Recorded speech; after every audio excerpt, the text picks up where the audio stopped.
News 46. Local coverage you can count on.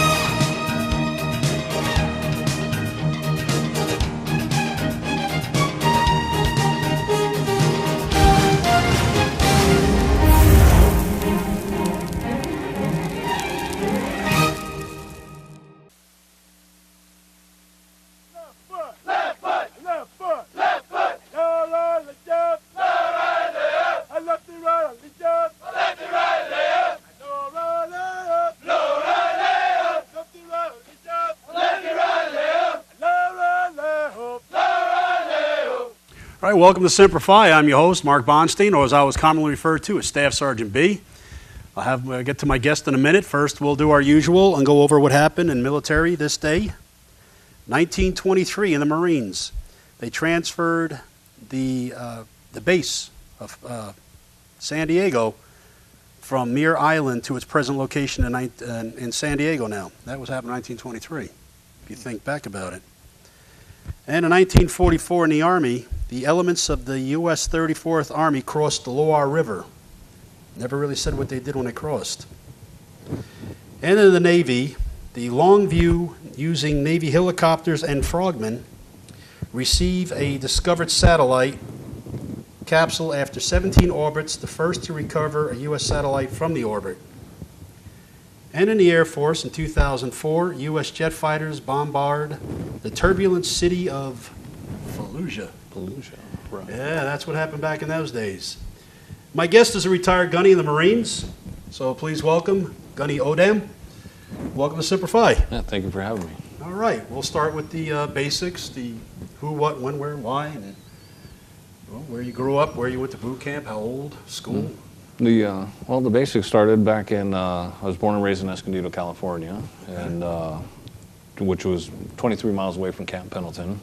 Little did I know that the Marines were around that area. I just thought there was a bunch of clean-cut boys, But, I ended up joining the Marines. My dad was a Marine. He served in Vietnam, and then from there, I just learned all about the Marine Corps. So at 18, I ended up going to boot camp right out of high school. And what year was that? And that was in 1983. It was a long time ago. And So I went to MCRD San Diego, and then from MCRD San Diego, I graduated boot camp as a private, went to motor transport school in Camp Del Mar, which is in Camp Pendleton. Became a motor transport operator, just learning how to drive the old M151 Jeep. And then later on, they became the Hummers back in 19... Now, how long was motor transport school? Motor transport school was about 8 weeks long, so it was a very short course. Yeah, covered everything. What all did you learn you have to do? Back in those times, we learned to drive the M151 first, then we went up to the 813, well actually it was the M54 truck, 5-speed, high-low gear transfer. And then and that's all we learned to drive back in those days. And then you had to go to a different school to become a tractor-trailer operator. And then that came later on in my career. Where would you go for that school? It's the same. Course? It's the advanced course or tractor-trailers course. That came in the same school. It was offered as a secondary MOS. And then you had to go to Lejeune to become a 3534, which was a semi-refueler operator. And then, so there's different MOSs throughout the motor transport field, and then which allowed you to be stationed at different duty stations throughout your time. So, and I tried to get to the 3534 field as quickly as possible because they were limited on what duty stations you can go to. Plus, they pretty much got you in there with the wing. So, and I heard that was the gravy life, and that's where I wanted to be, so yeah, swinging with the wing, as Mike put it. So then, but after motor transport school, I was privileged to be sent to Okinawa for my first duty station there with 9th Motors, and that was a really good time. Where were you over on the island? It was in Camp Foster, I was on right Foster. there, and always something to do, always somewhere to go. The food was great. Across the street, we're on Camp Butler. Oh yeah, and so there was always something to do. And then after I got back there, they sent me to 1st Marine Division, and I stayed there for 3 years, and I got promoted to corporal meritoriously. And then from there, I got orders to Hawaii, and then went down there as a young corporal, as a 35-34 semi-refueler operator. I did finally achieve that, and then was sent to the field, came back. In that process, I got married, and I've been married to my wife for 23 years now. So, and then from there. How long was Hawaii for? A year, 2 years? Hawaii is a 3.5-year duty, or a 3-year duty station. And you stayed at the same camp the whole time? You didn't and we stayed, transfer like Pendleton? You would go to different entities? No, I did transfer on the base, which was I was a Liberty bus driver driving drunk Marines from one side of the base to the other side, so they didn't have to drive their cars. So I did that for a year, and then I went and did Team Spirit in Korea, where actually my son is right now. He's in the Air Force. He's been in for about 4 years now, and he's having the time of his life over there. Misses his wife, but that's how we've all been down that path. That's how separation. We all deal with it. So then, but once that was over, I was sent back to Camp Pendleton, and I was a sergeant, and then Desert Shield, Desert Storm kicked off. I was in California for 4 months. My son was like 2 years old, and the captain come in, tears in her eyes, going, "We're going to war," So it's just like, this is why, So then, anyways, we packed our stuff, and on my birthday, we flew to Saudi Arabia. Went in there to the port of Mashhad, or not Mashhad, but Al Jabal, and then from there, we moved up north during the time of the war, or during the offensive. Yeah, we moved up. We were stationed out there in an area, and we watched the Battle of Khafji kick off.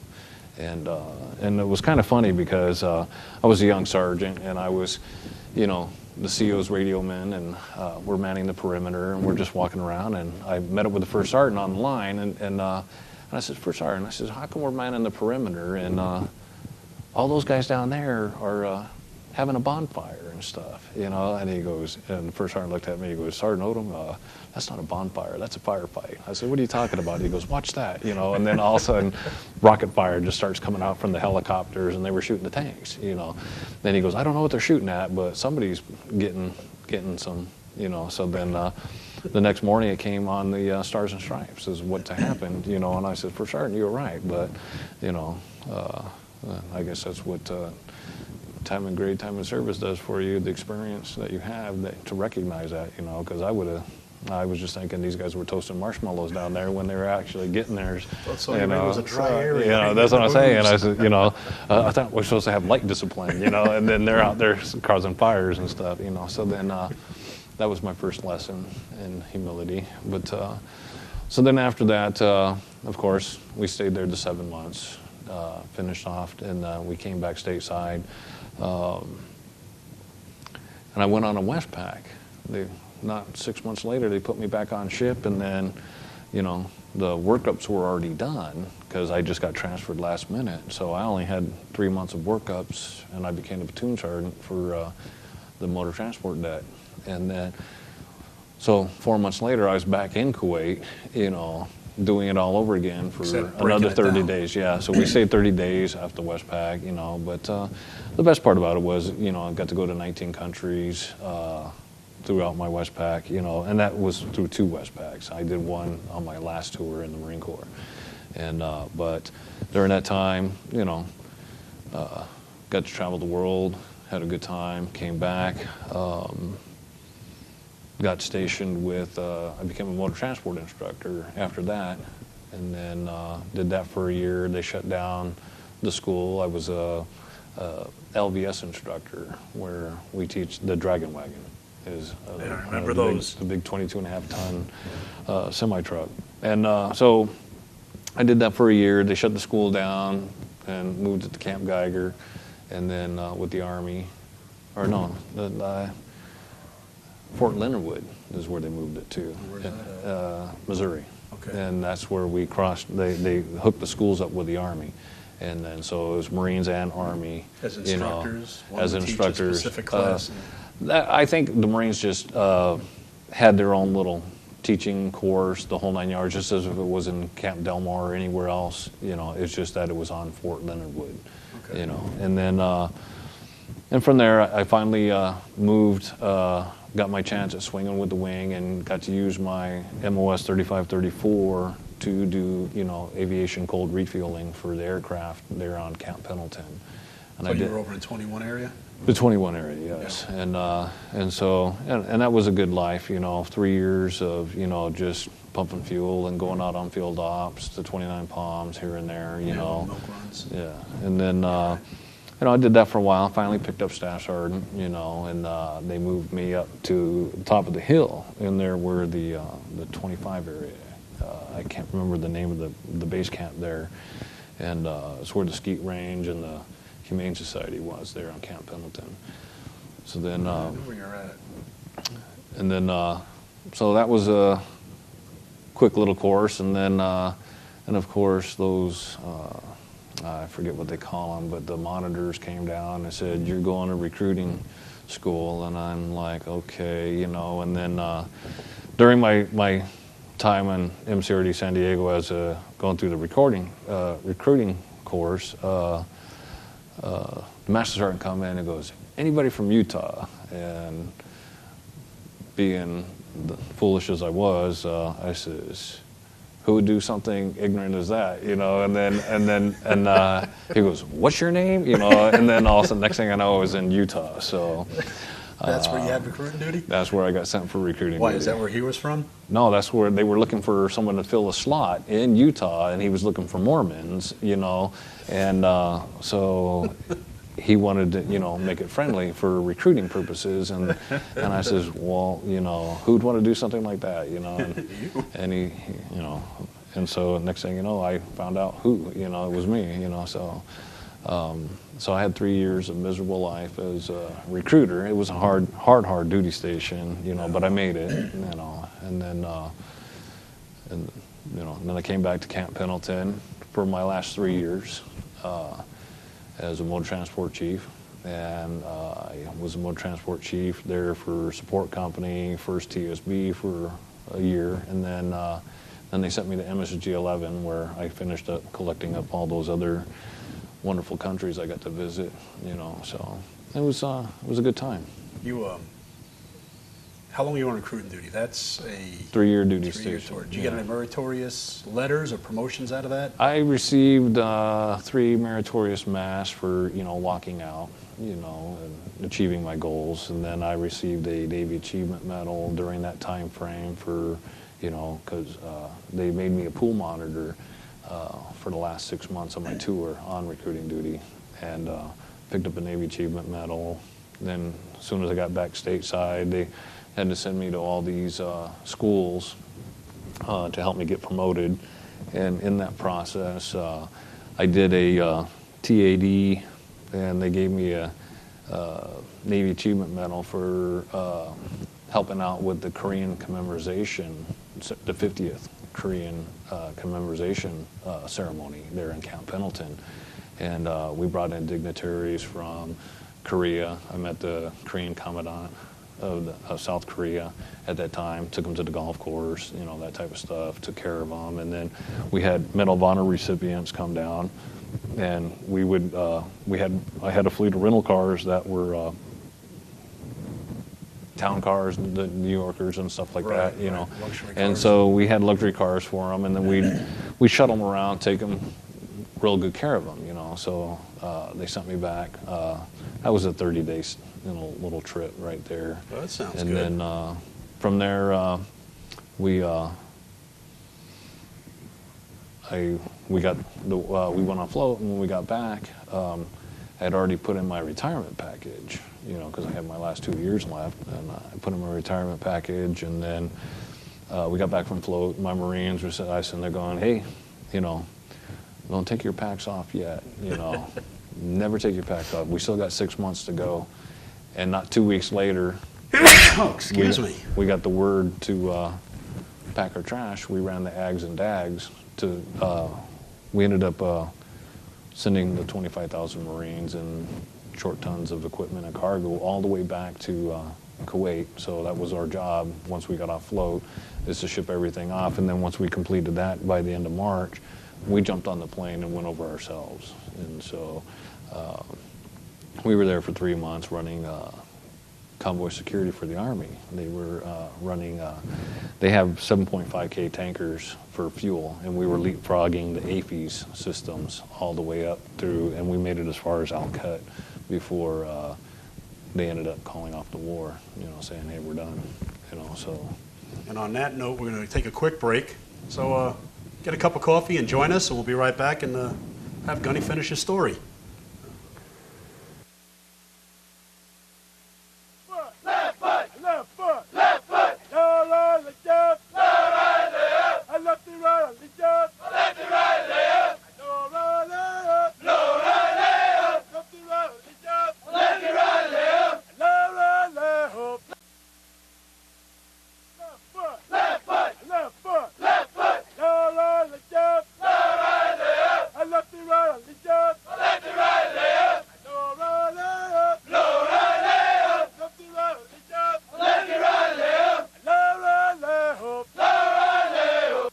Welcome back. We're talking to my guest, the retired Gunny, it'll be Gary Odam, and he was just finishing up on your. You going back to your last. You were just finishing mounting out, going back to. From Iraq. From Iraq, going back out or coming back from? Well, we got there in March, and then we spent 3 months there, and we ran those resupply missions, and then from there, once they pretty much ended the called off all hostilities. We got the word for our unit to get sent back because we had just gone off of Westpac. So they made sure we got out of there first and then got home to receive everything that we sent out, because they were thinking in the logistics side, hey, if we send them out, we'll just send these guys back and have them bring us back, because we did pretty well. And but by the time we got back stateside and we're ready to, take over, the reservists said, hey, you guys take a break, we got this, so so the headquarters, said, oh, okay, that's what you guys want to do, and so we ended up setting up, getting the unit all set back up for when the rest of the units came back, and then so we were good to go from that point on, and then I decided to stay with the MU during the change of command, and then help the new crew take over and get set up, and then from there I just gracefully was walked out the back gate, pretty much. Did you have a retirement ceremony? No, I elected not to do a retirement ceremony. I thought I really wanted one, and I hesitated because they wanted to send me back to my parent command, but I knew nobody there, and I wasn't about to put these Marines through this grueling ceremony of, sitting out there for 2 hours and watching me bawl my eyes out while I said how much I love the Marine Corps, So I decided that I wouldn't do that. And then they said, well, we could do it here at the MSSG. I said, well, I've already sent all my Marines away, and anybody here that knows me doesn't know me either. So what's the point, So I just thought it was a waste of time. These Marines needed to, get trained up and spun up and do their special operations capable workups, So I says, they don't have time for this, and I says, and nobody's going to remember anyways, So, because out of the many retirement ceremonies I've been to, I couldn't even tell you the names of the people I watched cry as they said how much they love the Marine Corps, So, the laughing joke was how many minutes does it take before they'll start crying, and that was always the funnest part about going to a retirement ceremony, So. Been through a lot myself, I understand. Yeah. I went out the same way you did. Yeah. Same way I came in, quiet and unnoticed. Yep. Pretty much that was the way to go for me. I mean, don't get me wrong. I really wanted to have one. It's just that it didn't mean nothing if really. The people who you trained and the people who you worked with weren't there to observe it, Yeah, So I had a small section. They took me out to lunch at the staff club. Yeah. That was enough. Yeah, that's pretty much what I did. We all went out to chow. We had a good time. They gave me, actually went out to breakfast to IHOP. and they gave me my shadow box, you know, and that was a pretty good day. That was a real good day. And I was late for my lunch. oh yeah, I was out running my last day. I went out the back gate of Pendleton from Del Mar, Officer Country, went out to the Long Pier, looped around, came back, got dressed, went to the club, and they were waiting on me. Like, oh, you're late. It's your, your ceremony. I said, "Oh." right. Lieutenant said, Yeah. where were you? I said, I was out PT. And they go, you ain't got a PT anymore. I said, why? I'm retiring. I'm not dying. Yeah, exactly. The you know, but you know, so I keep myself busy now, being that I enjoy my retirement, you know, and I just moved here to Vegas a year and a half ago from Utah, you know, so we've been enjoying the Vegas area quite a bit, the wife and I. Love the weather, you know, always something to do. Finally met up with the Marine Riders while I was out here and became a member, and loved that. I'm a member of the Marine Corps League as well, you know, and I volunteer my time in the Galley Grill as a cook, you know, just on the weekends. So I try to keep myself busy, you know, here, enjoying the Vegas area. On the Marine Riders, you have a billet show back. We had Pirate Mike on, and he's the charge of security. Right, he's in charge of security of the 9/11 event that we're That's holding coming up over- real soon. That's coming up. I am part of the run committee that is doing the motorcycle run. You So know. what exactly does that entail for you? I coordinated the runs along with a couple other Marine riders, Jimmy Casino and another young Marine rider, and we plotted all the courses and the stops for the event. So we plotted out 5 courses that was established by the committee. We made points of contact, you know, so these people know that we're coming. So that was pretty much all I was in Intel. And right now I'm just in reserve status. I might even help Mike on the security team as the events get closer and we find out what our numbers are. So now by doing this, you're coordinating. So is it going to be the roads going to be blocked off by Metro officers, or is this No. So No. it'll be not like is it going to kind of explain? Is this going to be kind of like a procession or just a massive formation of bikes? How is it exactly going to run? Basically what I've established and through Ron, our chairman for the run committee, he's established that we have 3 locations for the 5 different runs, and all the riders will show up at the Harley-Davidson dealerships throughout the Las Vegas area. So we have 3 routes running out of the Red Rock Harley-Davidson, who's hosting or sponsoring this event with us. And they're going to go in 3 different directions at 3 different times, and then the group is just going to go out as if it was a normal everyday ride, just to go out and enjoy themselves. They could stop at the locations that we want, or if they want to bypass it, they can.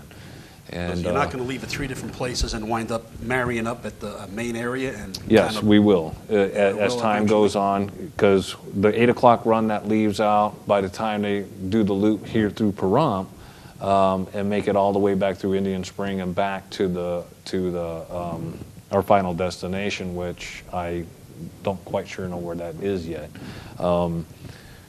Wherever the final destination is, all these runs I've kind of coordinated to arrive at the same time. So even though the guys that left at 10 o'clock in the afternoon are going to get back the same time the guys who left at 8 o'clock in the morning.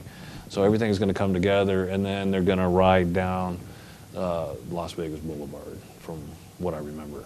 you know, estimated time to come down Las Vegas Boulevard. No, I don't. Not yet. Things have been changing, and I haven't been attending some of the meetings that I should have. And so I know some structural changes been being done, but it'll all be worked out. And it's on the websites for Red Rock Harley-Davidson. If you go on that website or 911unity.org, you can get all this information as well. So those 2 websites have all the pertinent information that you need. Right. And this is a 3-day event. It's a 3-day event, so Right. basically on the way I remember and understand it is on the 9th, which is the Friday, is going to be the car show, and then on Saturday they're going to do the bike ride, they're going to do the motorcycle ride, and they're going to have a 9.11K run, you know, and then there's a a family day event at one of the parks it's like a equestrian for horses, and all the kids and the family members can go down there. It's kind of like a little rodeo thing, and then on Sunday, that's when we're going to do the procession or the parade in downtown Las Vegas, with all the police, fire, and rescue units. And also, you will meet up with a lot of the city on a Sunday. On Sunday, you will. On Sunday, it'll be a parade in honor of those who have fallen and that are still falling. Yeah. Sounds like it's a big event, a real big event. And then, it's being part of the Marine Riders, Marine Corps League. Volunteering my time. It just keeps me busy, and I get out and about, and and I just try to help out as many people as I can. In the short time you were here, you're doing a lot. In the short time, yeah, I try. So it's something I really enjoy. Rolling stone gathers no moss. Yeah, especially with the brotherhood, being with all those Marines, and being able to relax and enjoy myself on a daily basis or a weekly basis, because Friday nights is a social night down at the club where all the Marines get together, and on average you're going to get 20, 30 Marines sitting there on a Friday, and sometimes I've seen as many as 70, 80 there, just all socializing and just having a good time. All right. On that note, I got Jeff giving me the high sign that we're running out of time. I want to thank you for being on the show, and I'm going to give you thank you so much. One of my chips for being on. Hey, appreciate that. I got to change to my phone number if you'd like to be on the show. The last 4 of the digit of the phone number will be 2917. And like I tell you every week, you have a story, I want to hear it. And just like Gunny, I want to share it with everyone else. So until next week, we'll see you then. Semper Fi. Thank you for being on the show. Hey, no problem. Appreciate it.